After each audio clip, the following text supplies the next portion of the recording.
ఇప్పుడు RR ban ఉందా? RR గుర్తా ఈరోజు బేగంపేట్ పోలీస్ స్టేషన్ పరిధిలో పాటిగడ్డ అండ్ ఎన్బిటి నగర్ ఈ రెండు ఏరియాస్లో ordnance search community connect programme చేశాను.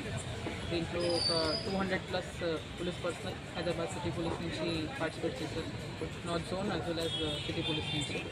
Main motive behind this is ఒక ఏరియా డామినేషన్ చేద్దామని. చాలా రోజుల నుంచి పర్టికులర్గా ఈ ఏరియా నుంచి కొంచెం ఓపెన్ డ్రింకింగ్ లేదంటే జనరల్ న్యూసెన్స్ రిలేటెడ్ కంప్లైంట్స్ చాలా వస్తున్నాయి. సో ఒకసారి ఏరియా మీద అవగాహన రావాలని కోర్స్ అందరికీ అండ్ మొత్తం ఏరియాలో తిరిగి పబ్లిక్ ఇష్యూస్ ఏంటి అసలు తెలుసుకొని ప్లస్ ఏదైనా ఇల్లీగల్ యాక్టివిటీస్ అవుతున్నాయంటే దాని గురించి చెక్ చేద్దామని అలా ఇది సర్ప్రైజ్ కోఆర్డినేషన్ వచ్చేసి జరిగింది.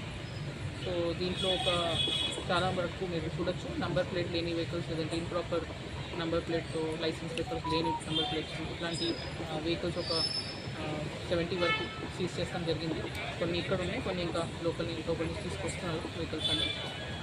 అదర్ దాన్ దిస్ ఒక ప్లేస్లో ఈ మక్బూల్ అని ఒక పర్సన్ ఈయన దగ్గర ఫారెన్ సిగరెట్స్ ఒక 4 lakhs worth foreign cigarettes and ఇది రోలింగ్ పేపర్స్, దీన్ని డ్రగ్స్ కోసం అని వాడే రోలింగ్ పేపర్స్ ఇది దొరుకుతున్నాయి. ఫర్దర్ ఈ పర్సన్ మీద ఎక్కడి నుంచి తెచ్చాడో ఏంటి అని అంత ఇన్వెస్టిగేషన్ చేస్తాం. దీని మీద ఎఫ్ఐఆర్ కూడా రిజిస్టర్ అవుతుంది. ఒక total rowdy sheets and suspect sheeters కలిపి ఒక 11 పీపుల్ని సెపరేట్గా పిలిచి ఇప్పుడు కౌన్సిలింగ్ కూడా చేశాం. సో ఓవరాల్ మెయిన్ దీనికి ఏం చేసుకొని మేము స్టార్ట్ చేసామో అదైతే సక్సెస్ అయింది. ఒక 500 అబవ్ హౌసెస్ కూడా చెక్ చేస్తాం జరిగింది, లోపల పబ్లిక్తో ఇంటరాక్షన్ కూడా అయింది.